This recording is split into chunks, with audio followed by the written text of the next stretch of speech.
Tuesday, number 66. And today we're going to talk about stable speculations, taking into account that the world that we live in, especially in IP, is unstable. Before we talk about stable speculations, let's talk about a very common and basic IP strategy, critical feature denial. And basically what you do is you figure out what features will be critical for your competitor in order to compete with you. And then you file patents or secrets or whatever that will prevent the competitor from having these features, and then you're going to win. Now, in order for patent, let's just talk about patents now, to be good for the standard type of critical feature denial, that patent has to be novel and inventive. It has to be critical, meaning that it does something significant. There has to be no existing alternative, or people will do the alternative. It has to be difficult to design around, or they will. You have to be able to detect the infringement, or you won't be able to use your patent. And whoever's infringing has to have deep pockets, otherwise it will never pay to sue them. So this is straightforward, and this is really the basic IP strategy for many companies. And the question is this enough? No. Why not? Because a lot of things can go wrong with your IP portfolio. You know, we build a portfolio based on all of this stuff, but a lot of things can go wrong. For example, any patent that you filed for that covers a critical feature can die or be made narrow, let's say, by the patent office. The company you're trying to defend is always changing its product. This is especially true if you're in the exploration stage or product market fit process. The entire world is changing. The market's changing, your competitors are changing, available technologies are changing.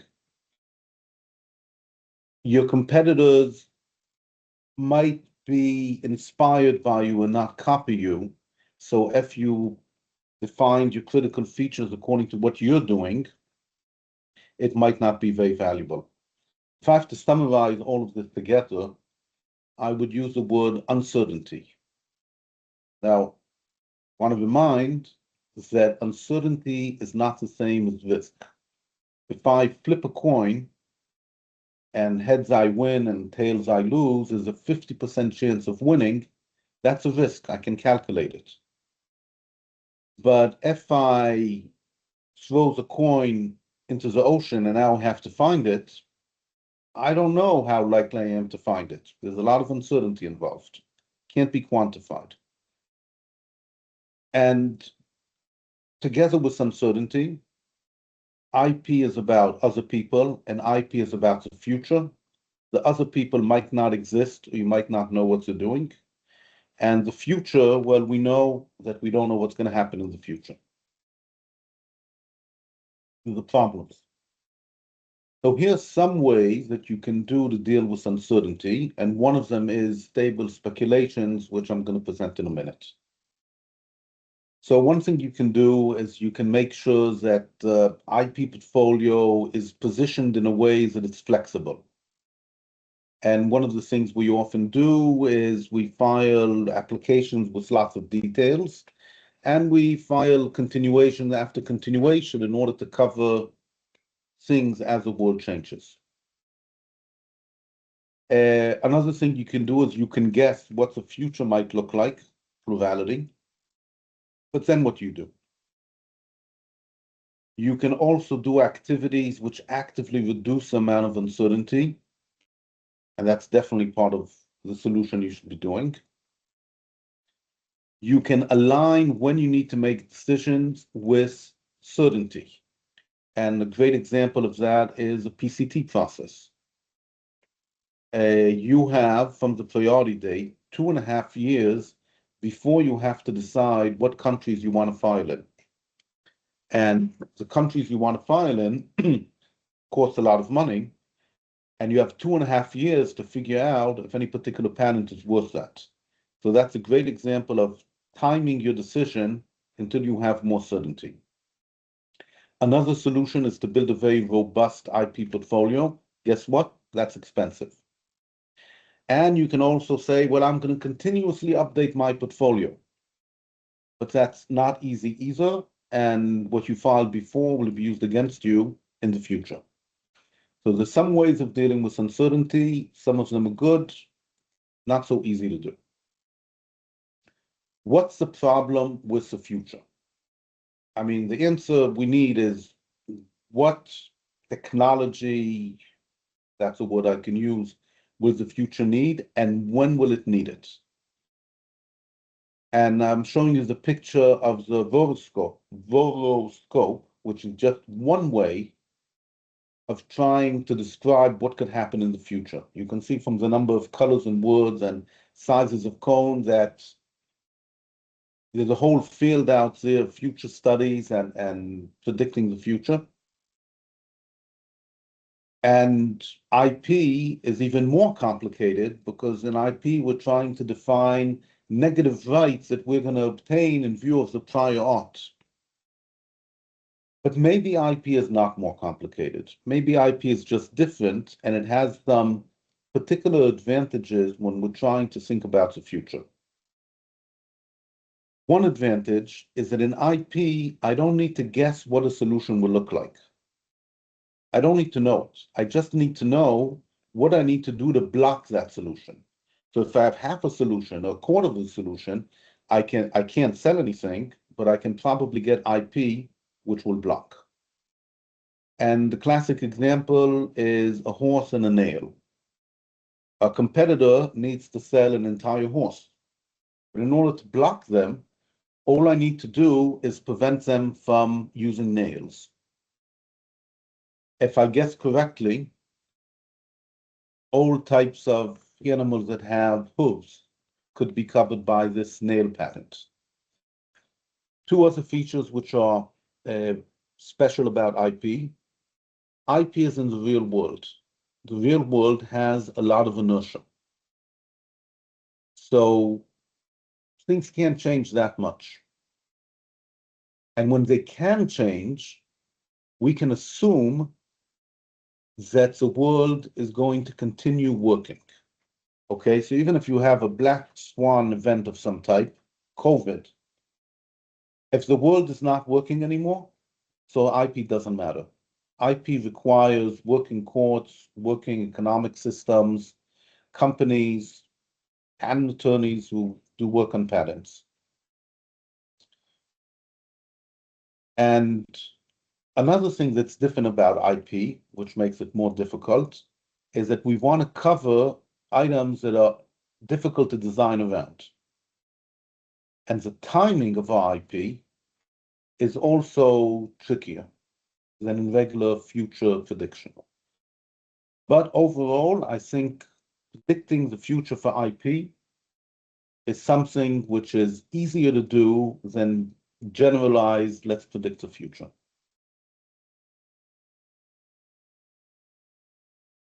So now I'm going to talk about the subject of today's talk, which is stable speculations.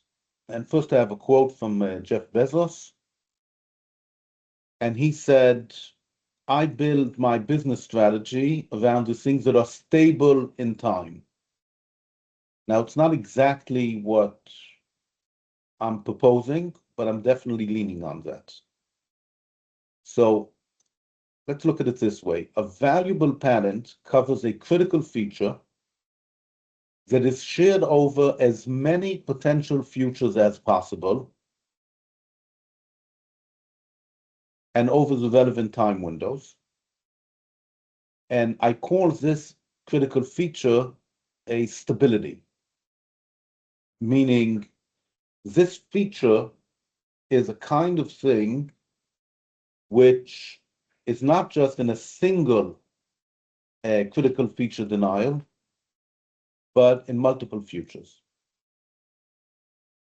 Now, if it's already critical today, that's even better. And I'm pointing out, again, that we're looking only at features and not at complete products.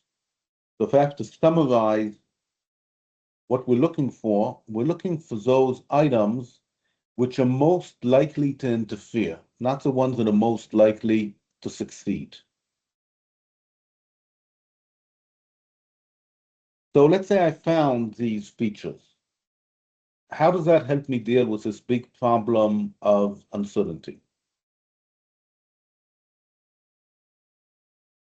What we're doing is, instead of saying, I don't know what the future is going to look like, or if people are going to have electric cars, I don't know what the electric cars are going to look like, I focus on islands of certainty, little parts of the future which I can be more sure about. So the amount of uncertainty I have to deal with goes down. Second, this framework is simply structured, which means that when you brainstorm about what you want to protect and when and why, you have a much more organized way of doing it.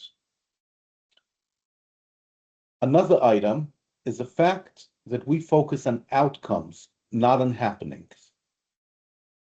Let's just say that at the end of the 19th century, there were a lot of different ideas on what automobiles could look like. How many wheels, what kind of motor, maybe the electrical, how do you use them, what do you use them for? But it really doesn't matter. All of these options would have wanted our interstate highway system.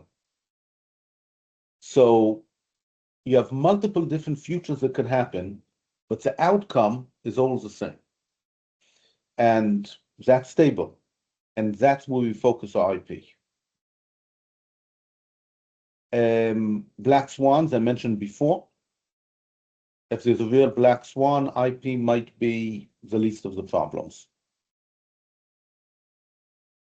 The process of building stable speculations, which I will describe shortly, forces you to analyze your assumptions. Why? Because assumptions that are made about technology and so on really hide fake stability. It looks like it's stable, but it's not really stable. And I was thinking, why is it that people are not using stable speculations more? And I think because the mindset you need for stable speculations is different from that you need for most IP work. Most IP work, you need to be precise. You need to be certain. I'm going to protect this. Here's the claim I need to get. This is a prior art. I'm going to be all around the prior art. Very engineering oriented. But stable speculations is more like poetry. Imagine you're reading a poem and it makes you sad. It makes a lot of people sad, but it makes each one of them sad in a different way. But it still makes them sad. When we look for stable speculations, we're trying to find those items which we don't know exactly what they're going to be part of, but we know enough about them being part of it that we know that protecting them is valuable and possible. Now, finding all of these stabilities is only an intermediate goal because we're IP people. What you really want to do is you want to formulate an IP position based on all of these stabilities, and I can tell you now it's not trivial. Basically, we have the stabilities, we have the company business goals, and we look for IP which allow us to leverage these stabilities in order to obtain these business goals. In order to make it more interesting, also the business goals need to be part of your speculation because companies change over time. It means their goals change over time, their product, their market, their competitors. So what the company actually wants to do with the IP is also expected to change. So just as an example, the company might want to have a monopoly. And for that, they want to have critical feature denial. But after a while, the company might decide to go to a licensing model. You need different patents for that. Or it might want to go to a model where they attack a particular competitor, and if they manage to wear down that competitor, they won. Again, you need different IP. And we all know that IP tools are limited. They don't do everything we want, and they cost money. This means that actually building the IP based on the discovered stabilities requires creativity and, of course, analytical ability as well. So here's a simplistic process for finding stable speculations. First, you have to decide what it is you're speculating about. Product, a market, which product, which market, and so on. Second, you have to choose which time frame you're trying to speculate about, often somewhere around 7 years. Then you need to somehow generate a plurality of futures, and each future has in it some description of reality and some description of what your company wants to do. Now you look through these reality and you look for these islands of stability. Then you evaluate what the IP potential is for each one of these identified stabilities. And now you can build a plan. Now the plan, interacts with the company and IP strategies. I'll explain later that stable speculations is not an IP strategy. You have to identify all sorts of sensitivities that stabilities might have. You need to plan fallback positions because one thing we know is that what we hope will happen won't happen. And clearly, I hope, what we're trying to do is a holistic plan that has multiple IP items which work together in order to give you what you want. So you have to think how these different IP elements interact with each other or support each other and how they work together with other things the company is going to do, like marketing. Whatever. Now you file your IP according to this plan, but you're not done. You have to maintain this IP. You have to monitor what's happening with the IP and what's happening in the world, and you have to adjust the portfolio accordingly. And one of the things that you have to monitor is not just what happens, but whether the sensitivity or stability changes.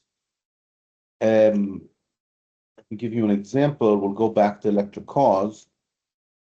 The person who invented the first battery, which could be practically used in an electric car, knew that other people would develop other battery technologies. Might have thought it would take 10 years. But after 3 years, they might have discovered that it's probably not going to take 10 years, and the risk of somebody doing it will go up. So that stability of using a particular battery technology could start out insensitive, and as time goes on, become much more sensitive. In any case, don't forget to use your IP. And the process is obviously going to be iterative and so on, and each one will have their own process. But I wanted to give you some logical process to see what are the parts and how they depend on each other. I've talked in the past about predicting the future. Because remember, the first step is, second one, generating a plurality of futures. So trend analysis, but also trend analysis of technological codependencies between different technologies. Scenario analysis. Just to be clear, scenario analysis doesn't mean that we guess 5 futures and plan for them. Scenario analysis means that we guess 5 futures, and by analyzing these futures, we understand what is more likely to happen, what is less, the relationship, and so on. And based on that, we're more prepared to understand what all the possible futures can look like. Future snapshots is much shallower. You say, maybe the future will look like this, maybe it'll look like that, maybe it'll look like that. But if you have multiple of these snapshots, it can help you figure out what the future can look like. Design fiction is the opposite. You actually build an artifact, a book, a demo, and after you build it, you ask, how will the future interact with this artifact? Again, it's a way by which you identify which parts of the future are important and which ones relate to your technology and therefore stable or unstable. Anchors and availabilities, obviously, perhaps, there are existing constraints, and maybe people build train tracks of a certain width, they're not going to rip it all up. Maybe if you have a lot of coal, you'll use coal, but if you have a lot of gas, you'll use gas. Ripples. We've talked in the past about ripples, which are things that happen because of your IP. And what's important to remember is a lot of times value is not in what you're doing, but in the ripples. So even though you're inventing a new technology, the actual value might be somewhere else, and therefore the leverage for your IP maybe should look somewhere else. Let's talk about problems. If a problem is known to be solved, people are going to put less effort into solving it again. It's more likely to be stable. If a problem is unsolved, perhaps people are now going to try to solve it.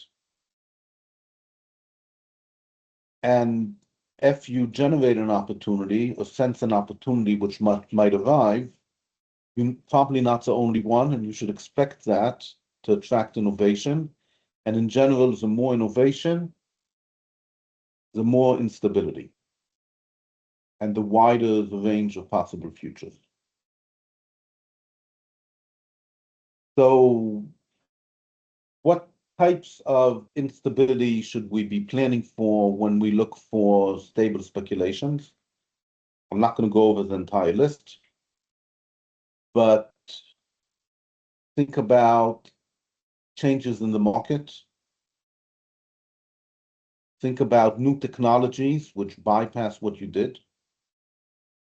Think about changes in pricing. Okay, we've been trained to use, when I was young, you would buy a piece of software, and that was it. Then you would buy a piece of software and you'd get updates. Then you would, if you wanted the updates, you would pay a service fee. And now you don't buy the software, you just get access for $20 a month. So the way in which you pay and the amount of people are willing to pay and what they expect is a very important change which affects your technology and how you can extract value. Laws are going to change. You can definitely expect problems with examination with the court. We have an example now in the US. The US Patent Office decided that they like patents after all, especially patents on software. That changes a lot. You might have plans, but you might run out of cash at some point. Just a little bit. And then part of your plans won't happen. The infringers might change. Going back to the software example, I used to buy Windows, Microsoft Word, and install it on my computer. And I bought it from a distributor. Today, I use Google Docs, not installed on my computer. There is no distributor. Completely different story.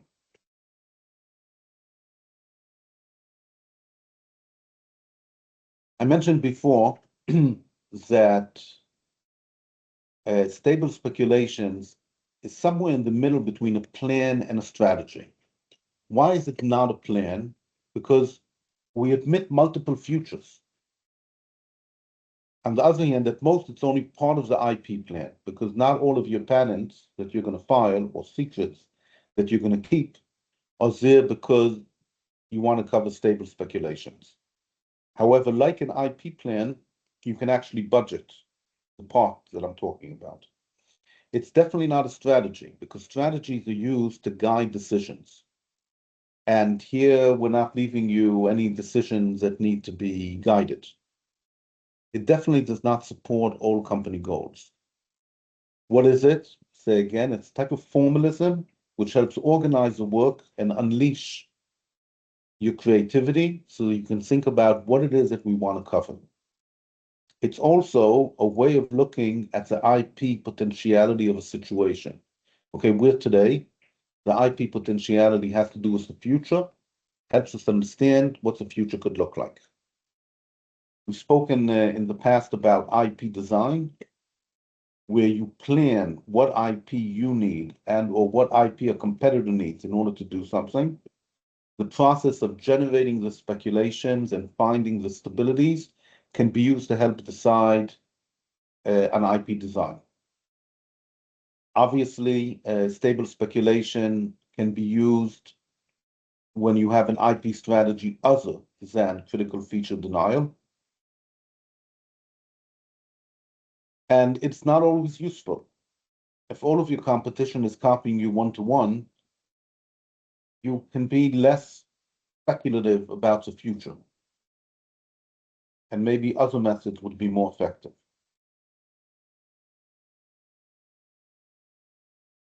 Stable speculations are not freedom to operate.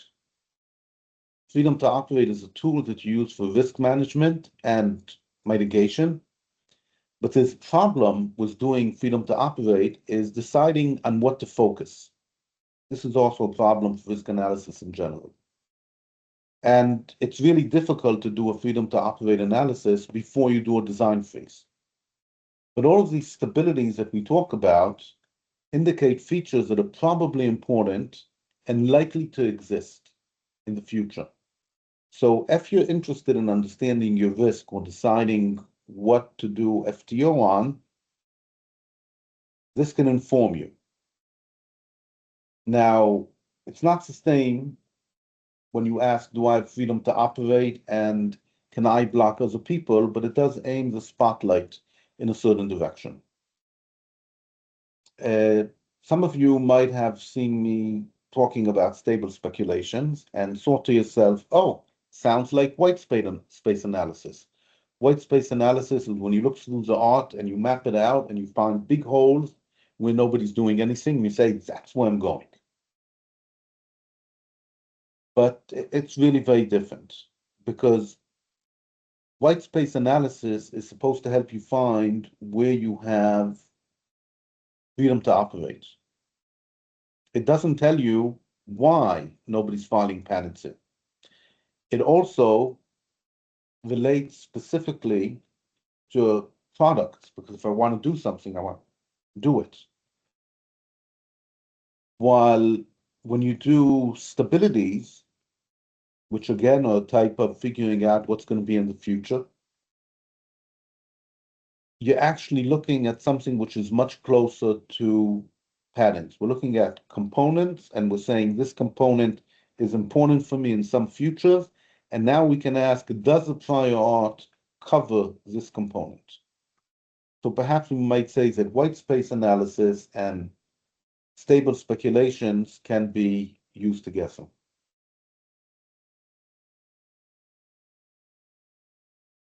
Two examples of how IP and stable speculations work together. First one is quantum computing. So if you keep track of it, there's dozens of different hardwares you can use. Hot, cold, ions, atoms, photons, and so on. Which one will win? We don't know. Maybe more than one. However, all of them seem to have a problem of error correction. And if you look at the patent world, a lot of the recent patents are what we might call hardware independent, and they talk about algorithms, control, and error correction. So error correction is an example of a stability in quantum computing. For the foreseeable future, it is very likely that any quantum computer will have a problem with error correction. Give you another example, electric cars. That's a churning field. Everything's changing, but the charging stations that Tesla designed, or maybe I should say the plug, that's stable. And of course, it's stable by design. But when Tesla created this common solution and simultaneously are not being too pushy about asking for money or requirements for other people to copy it, this design of the plug is becoming a standard. And even if Tesla disappears tomorrow, it will probably stay a standard. In fact, it's more likely to stay a standard that way. As long as competitors are not being forced to move away from it, this will probably be a standard and let's call it stable speculation for the foreseeable future. What are we speculating about? We can speculate about our own company. And then when you speculate, you have to ask what constraints do we have? What resources do we have? How flexible are we willing to be? Do we have a vision which constrains us and so on? That's simple. I want to talk about when you speculate about others. So there's two kinds of others you might be speculating about. A specific other, you have a competitor, you know they're in the field. We need to speculate where they're going to be so that we can block them. And here, the more you know about the competitor, the better you can evaluate the stability of your speculations. If you're talking about somebody who's not a specific other, but just, a generalized competitor, then you need to be much broader, spend more money, and know significantly more about the context. There's a concept of climatic factors, which are general trends that happened in a moment. An example of today, let's talk about medicine, is personalized medicine.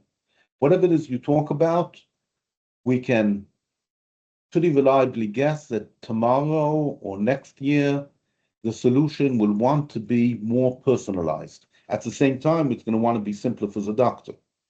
Okay, so this contradiction is what drives innovation. But we know that all things being equal, the market will be demanding personalized solution. You might be speculating about technology. And what technology will do is very different if you're looking at new markets, if you're talking about changing existing markets. If you're talking about small technology changes, evolutionary technology, one of the things you have to look out for is tipping points. 1%, 1%, 1%, suddenly it's meaningful. And the issue of speculating about the future in view of technology, I think, is especially relevant for technology transfer offices, which make an innovation and file a patent long before they have a client to buy it. So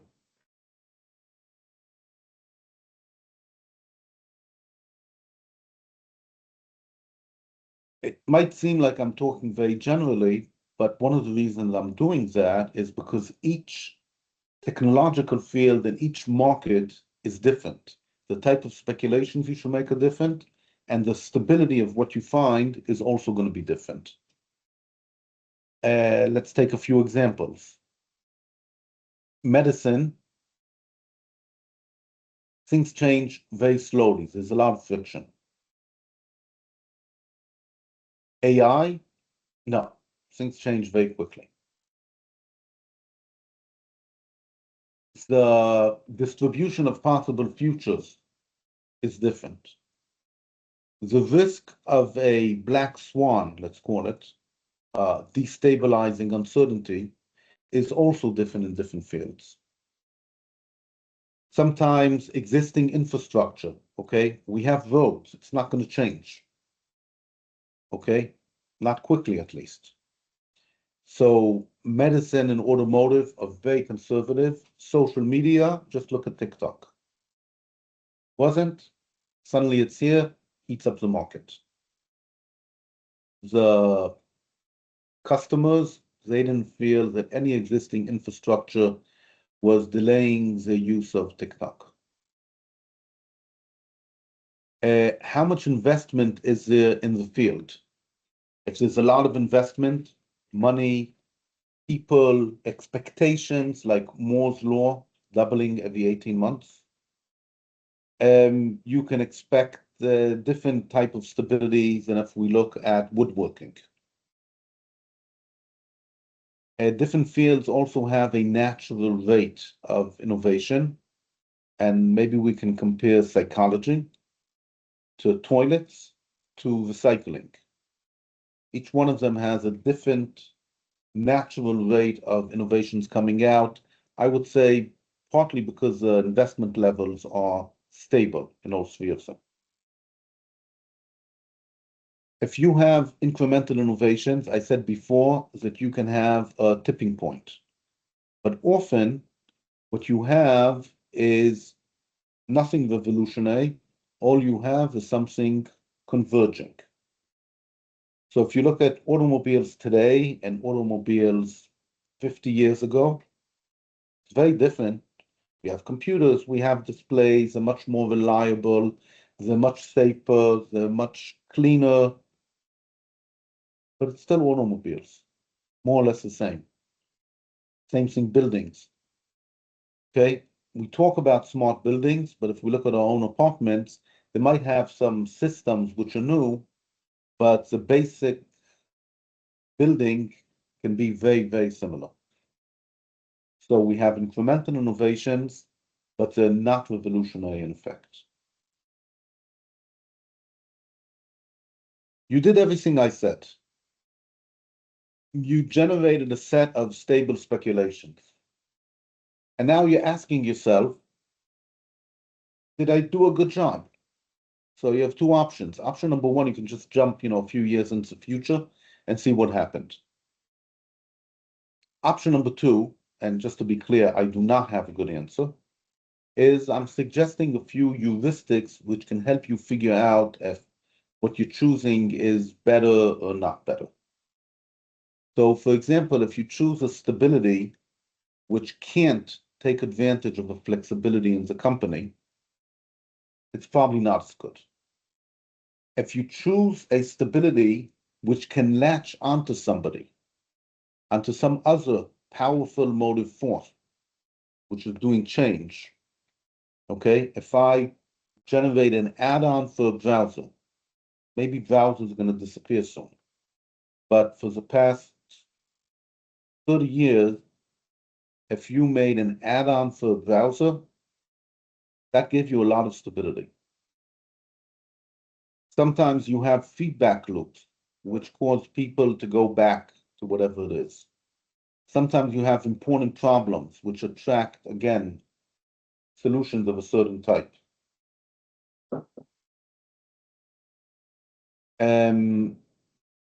Sometimes you have cost gradient. We're making a change, it's very expensive, so your stability might be better. What if you have a portfolio of lots of stabilities? If you have a single point of failure, it's probably not good. If you have a set of stabilities, it would be nice if they match the distribution of possible futures. If you have a lot of stabilities on less likely futures, you probably don't have such a good solution. While it seems nice, I can't say that it works. If you're able to build the logic why these stabilities are good, maybe they're better than other choices. If you find a pattern, especially in the past, maybe it has some value. The only good news is you don't have to cover all of the future, just some critical parts.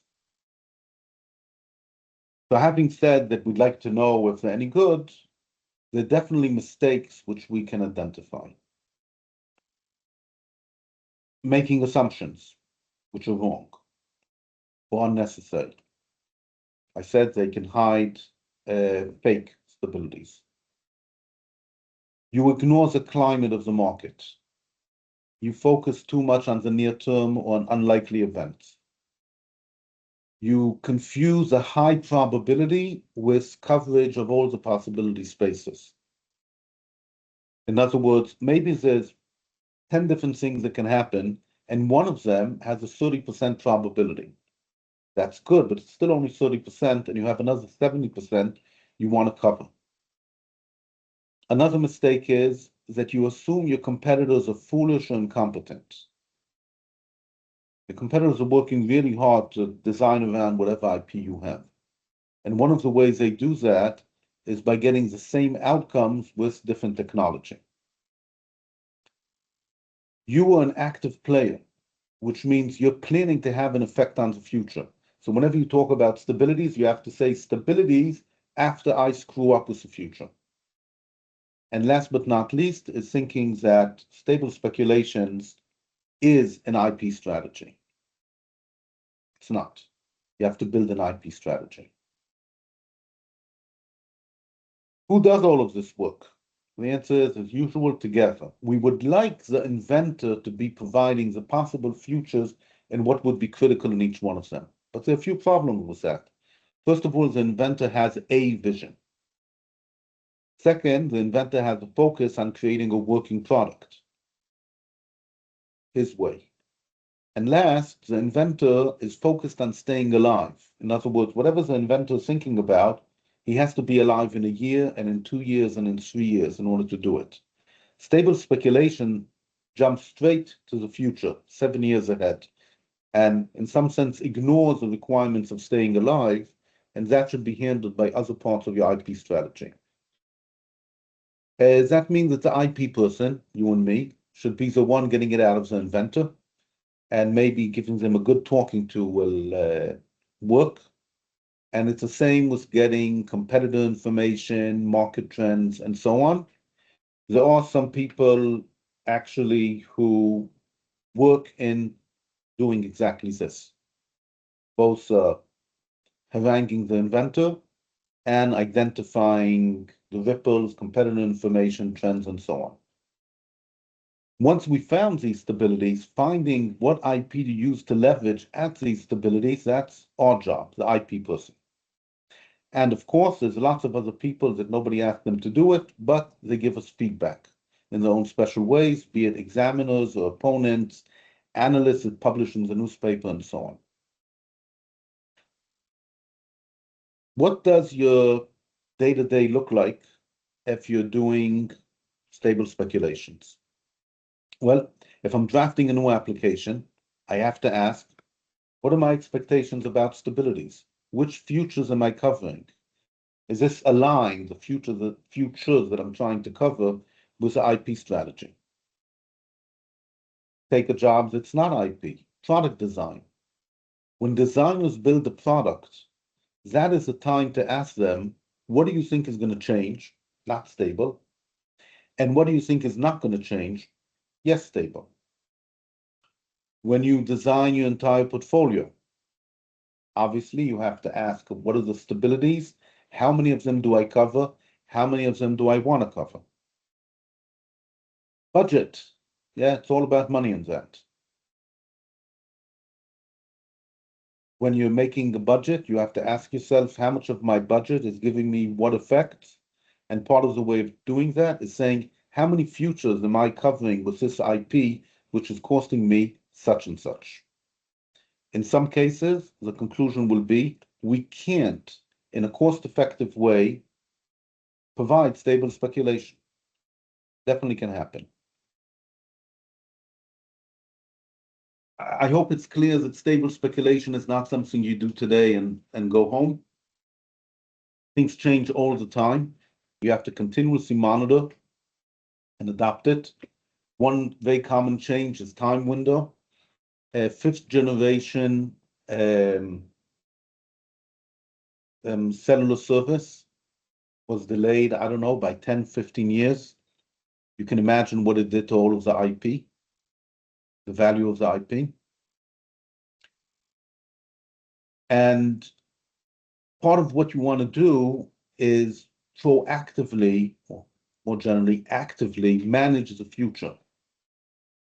If you have competitors that are not working towards your future, you can divert them.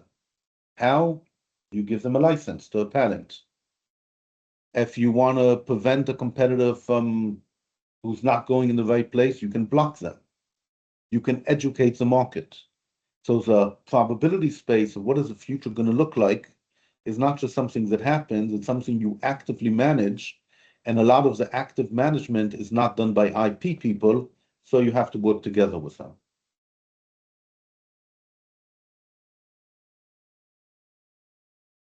How do we answer the question if my stable speculations are stable or not? So I've talked about in the past that when you file a patent, you should have things like theory of protection, of infringement, of patentability, meaning how will this patent give me leverage? How will this patent be infringed? Why is this patent patentable? And now we add another theory of stability. Each item in your portfolio has a theory which explains why is it stable? Why is it expected to stay stable? If it's not going to be stable, then the value goes down.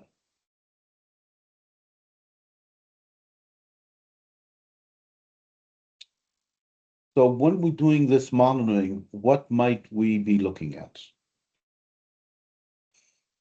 First of all, how easy it is to design around the stability and therefore the IP is a question you should always be asking. Does the shape of the future, did the shape of the future change? If people found new solutions to problems, or the change of center of gravity moved, the future is different, stability is different. Sometimes the picture becomes clear, so maybe you should use tools which allow you to delay your decisions. What does failure look like? It can be gradual. I'm talking about knowledge. I'm not talking about what your company does. It can be that every day you learn that your situation is getting a little bit worse, or it can be sudden. And this just helps you decide how often you should be rechecking the state of your stabilities. I spoke about patents, but stable speculations are for other types of IP as well.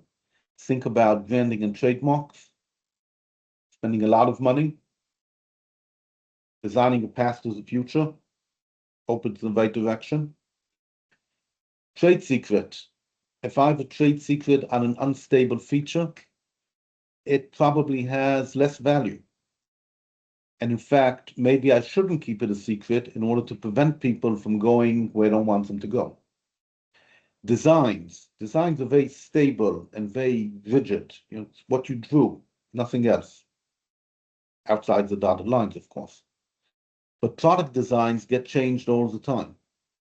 However, since designs also have a trademark aspect to it, often features of the design stay stable over time. So if you have a design portfolio, you have to ask yourself, which parts do I think are going to survive a redesign? Or an extension of a line of products, which is going to look different, of course. Contracts. The wording you use in contracts very quickly becomes irrelevant as new technology applies. Again, concept of stabilities, identify those things which are stable. Okay, in summary, the stability goes beyond IP, like our careers. It's about managing uncertainty, especially for IP. I don't really know how to answer the question, how to know if my IP covers a valuable island of stability, but the work in progress. It's not always the right thing to do. You should definitely take into account nonlinear effects like proactive competitors and tipping points. But again, I don't have anything intelligent to say here. And identifying stabilities and putting together an IP plan based on the stabilities is significantly non-trivial. And it's not only a job of IP. So just if you want to think of an example, a company makes a robot for cleaning horse stables, but I hope you understand that in the future, there's maybe automated stables, Hoomba, you know? So how do you build the IP portfolio? Just for poop robots? Or maybe more automated? What might the future look like? Well, that's exactly what you use stable speculations for.